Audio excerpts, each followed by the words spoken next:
You know Stephen, right? You probably both have a lot of friends in common. I think we worked together. He was in my last opera. That was my high school song. That was your high school.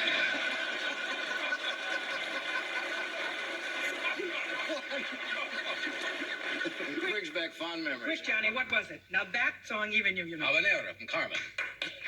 Right. Terrific. It's the only one I know. And Martin Katz, my accompanist, and I have just celebrated an anniversary of 18 years together. Is that right? Well, congratulations.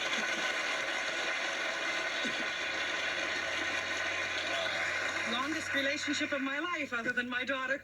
You too? Oh, well, that's the way it goes. Anyway, let me ask you something. I was thinking when you were singing, you had a birthday, which I considered a milestone, I guess. Rather. According to some people. Rather. 5-0. Yeah, okay. Now, you take any great artist, dancer, maybe not painters, good singers, certainly people, certain age, Fred Astaire doesn't dance like he used to, or Gene Kelly, or any of the great dancers. Is there a point where a singer may not be singing as well, but nobody tells the person, or does there come a time when you realize the apparatus is not doing what you want it to do? Well, You're not there. I don't mean to imply. no, but I'm checking for it all the time. Who do you ask? Well, Martin is certainly the Right. person that I have said, no, when it really gets to be impossible, you've got to really be straightforward and tell me. Would he do that? I think he will. Yeah. Unfortunately, criticism is something that one only takes from I don't know whom. Yeah. Because I don't want criticism from a friend, from a relative, from an enemy, but I think he'll be honest with me. Then I'll curse him out and probably go home and think about it and say, Yeah. okay, you're right. Well, why is it that the performer herself or himself doesn't realize? Is it hard to? Well, a singer particularly Really? is because we can't really hear ourselves. We get used to the sensations from the ear, the brain, sometimes it works, Right. the brain, the ear, the larynx, the diaphragm. We get used to all those sensations, Right. but it's not really what the audience is hearing. Yeah. And I've had the experience, for instance, that one time a conductor who also happened to have been my former husband came up to me. We were doing an opera together at the Met, and he said, "Jackie, why don't you call me Jackie, by the way?" Really? Yeah, that's my nickname. Well, you're at the opera. You don't go around. You call me Jackie, I'll call you Jack. Oh, well, all right. All right, Jackie. But they wouldn't put your name like that up in the Metropolitan. No. Singing opera tonight, Jackie.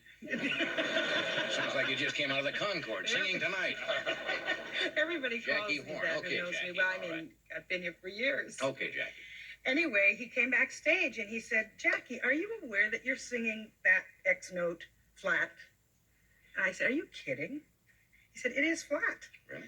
And I did believe him. I threw something at him probably, but I did believe him, and I just slightly adjusted the intonation on it. That's interesting. It was that perceptive. The last time we talked about the gentleman that you were going with, I guess is a way to put it, a Greek gentleman, Yes, right? But you said he speaks very little English. yes, that's right. You speak Greek is not an easy language. Well, I understand a lot of words. Naturally, one learns all the bad words first, Yeah, of course. and a lot of words of love and passion. Right. But we do speak in Italian together. So he speaks Italian. Yes. Oh, yes. What's the hardest thing to explain to somebody? Well, I have a particularly difficult time because I like sports very much. And we watch a lot of baseball and tennis and football, etc. And trying to explain baseball in a foreign language That is would be- a lot of fun. First of all, because baseball looks simple, as we know. And then you try to explain, he'll say, but why isn't he really trying to hit that ball? And I said, but wait a minute, that's a sacrificio. That's a sacrifice. he doesn't understand why he didn't try Right. to hit it. And why is he now not trying to throw the ball the way he should? Oh, well, he wants him to walk so he can get to the next hitter who's coming. That kind of thing. We forget, don't we, that we accept that but to a form. One of the funniest things that happened, though, is we were at a football game.